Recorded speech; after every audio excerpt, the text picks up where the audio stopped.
नमस्कार दोस्तों, आज के हमारे इस वीडियो का टॉपिक इलेक्ट्रिकल इंटरव्यू के नजरिए से काफी ज्यादा इंपॉर्टेंट होने वाला है, क्योंकि आप सभी से इंटरव्यू में काफी बार ट्रांसफार्मर से रिलेटेड सवाल पूछे जाते हैं। आपसे पूछा जाता है कि हमारी जो मोटर होती है उसकी जो रेटिंग होती है वह हमेशा किलोवाट में होती है, जबकि अगर हम ट्रांसफार्मर को देखते हैं तो उसकी रेटिंग हमेशा हमें केवीए में देखने को मिलती है। तो ऐसा क्यों है? Why transformer rating in KVA not in kilowatt? तो दोस्तों, यह सवाल सुनने में भले थोड़ा कंफ्यूजन भरा लगता है, लेकिन इसका जवाब काफी ज्यादा सिंपल सा है। मैं अगर इसका जवाब आपको वीडियो के स्टार्टिंग में सिंपल सी लाइन में बताऊं तो दोस्तों, आपको बस एक बात का यह ध्यान रखना है कि हमारी जो भी मशीन होती है, चाहे हम किसी मोटर की बात करें, ट्रांसफार्मर की बात करें, इसके अलावा हम डीजी की बात कर सकते हैं, जो डीजल जनरेटर होता है, हमारे अल्टरनेटर हो गए, जनरेटर हो गए। तो आपको इन सभी के केस में बस एक बात का ध्यान रखना है कि हमारी जो भी मशीन है, जिस मशीन के आउटपुट में हमें इलेक्ट्रिकल की सप्लाई मिल रही है, उस मशीन की जो रेटिंग होगी वो हमेशा केवीए में होगी। अब जैसे अगर आप ट्रांसफार्मर की बात करोगे तो ट्रांसफार्मर के आउटपुट से हमें क्या मिलता है? इसके आउटपुट से हमें पावर सप्लाई मिलती है, हमें फेज और न्यूट्रल मिलता है, जिसकी मदद से हम हमारे लोड को चला पाते हैं। तो ट्रांसफार्मर के केस में हमें आउटपुट में क्या मिल रही है? इलेक्ट्रिकल की पावर सप्लाई। तो इसकी रेटिंग हमेशा केवीए में ही होगी। इसके अलावा अगर आप डीजी में देखोगे तो डीजी की भी रेटिंग हमेशा केवीए में होती है, क्योंकि डीजी के आउटपुट से हमें क्या मिलता है? उसके आउटपुट से भी हमें इलेक्ट्रिकल की सप्लाई ही मिलती है, तो इसलिए डीजी की रेटिंग भी हमेशा केवीए में होती है। तो अब आपको एक छोटी सी बात तो क्लियर हो गई कि जिन भी उपकरण के आउटपुट में इलेक्ट्रिकल सप्लाई मिलेगी उसकी रेटिंग हमेशा केवीए में होगी। इसके अलावा अगर हम बात करें कि आखिर किलोवाट में किसकी रेटिंग होती है, अब दोस्तों इसके अलावा हमारी जो भी ऐसी मशीन है, जो मशीन हमारी इलेक्ट्रिकल की सप्लाई हमसे लेती है लेकिन आउटपुट में हमें दूसरी एनर्जी देती है, जैसे कि हमें मैकेनिकल एनर्जी दे सकती है या फिर हमें हीट के फॉर्म में एनर्जी दे सकती है। मैकेनिकल एनर्जी का मतलब, जैसे हमारी मोटर है, इसका रोटर जो होता है वो रोटर गोल गोल घूमता है, जिसकी मदद से हम कुछ भी काम करवा सकते हैं, वर्क करवा सकते हैं। तो ये हो गया हमारी मैकेनिकल एनर्जी।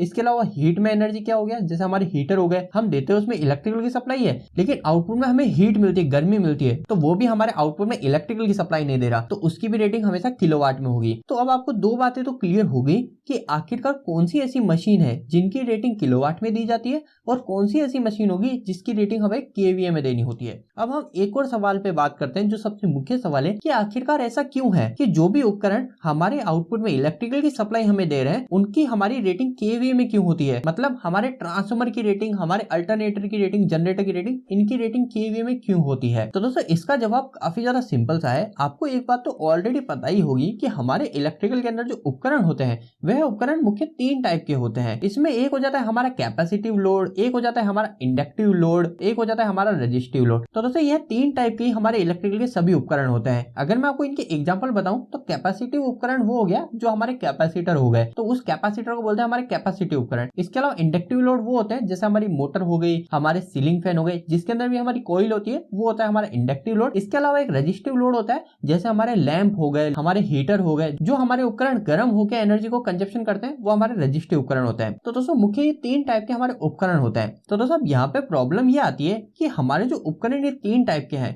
ये तीनों टाइप के जो उपकरण है, इनका जो पावर फैक्टर होता है वह पावर फैक्टर अलग अलग होता है। पावर फैक्टर क्या होता है? तो पावर फैक्टर को अभी आप छोटे शब्दों में ऐसे समझ सकते हो, एक तरह के इलेक्ट्रिकल के लॉस हो गए। तो हमारे जो कैपेसिटिव उपकरण होगा इसका पावर फैक्टर अलग होता है। इंडक्टिव लोड का जैसे मोटर हो गई, तो मोटर का पावर फैक्टर ज्यादा 0.8 0.9 होता है। इसके अलावा जो रजिस्टिव उपकरण होता है इसका पावर फैक्टर थोड़ा अच्छा होता है, 0.9 या फिर 0.95। तो इस तरीके से हमारे जितने भी उपकरण होते हैं ना, इनका पावर फैक्टर जो होता है वो अलग अलग होता है। तो दोस्तों, इसी वजह से ही हमारे जो भी ऐसे उपकरण है जो आउटपुट में हमें इलेक्ट्रिकल की सप्लाई देते हैं, उनकी रेटिंग केवीए में दी जाती है। और ऐसा करने के पीछे रीजन ये होता है कि हमारा जो मैन्युफैक्चर है, जो हमारे इस उपकरण को बना रहा है, जो हमारी इस मशीन को बना रहा है, जो हमारी इस मशीन को ट्रांसफार्मर को बना रहा है, उसे यह नहीं पता कि इसके आउटपुट में जो इलेक्ट्रिकल की सप्लाई निकलेगी, उस इलेक्ट्रिकल की सप्लाई से किस प्रकार के लोड को जोड़ा जाएगा। हो सकता है कि वहां पे मोटर को चला दे, जिसकी वजह से हमारा जो पावर फैक्टर है, पावर फैक्टर 0.8 रह जाएगा, या फिर हम कैपेसिटिव लोड को चला दे। तो सिंपल सी बात यह है कि हमारा जो मैन्युफैक्चर है उसको पता नहीं है कि आउटपुट में किस प्रकार का लोड जुड़ेगा। इसी वजह से जो भी ऐसे उपकरण होते हैं जिनके आउटपुट में हमें इलेक्ट्रिकल की सप्लाई मिलती है,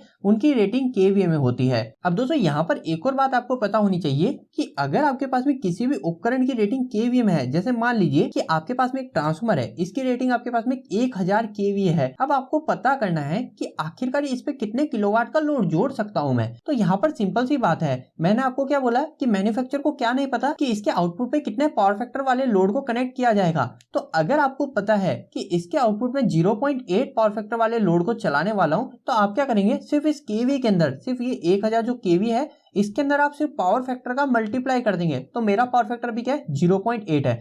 तो मैं 1000 के अंदर मल्टीप्लाई करूंगा 0.8, तो इससे मुझे क्या पता चल जाएगा, इससे पता चल जाएगा कि मेरा जो ट्रांसफार्मर है, इस ट्रांसफार्मर से मैं सिर्फ 100 किलोवाट तक की ही लोड को जोड़ सकता हूं। तो दोस्तों यही सिंपल सा ही रीजन होता है कि ट्रांसफार्मर की रेटिंग केवी में क्यों होती है। उम्मीद करता हूं आपके इससे रिलेटेड सारे डाउट क्लियर हो गए होंगे। अगर आप इसी तरीके की और भी इलेक्ट्रिकल वीडियो देखना पसंद करते हैं तो आप आज ही हमारे चैनल को सब्सक्राइब कर लीजिए। आज के लिए इतना ही, धन्यवाद।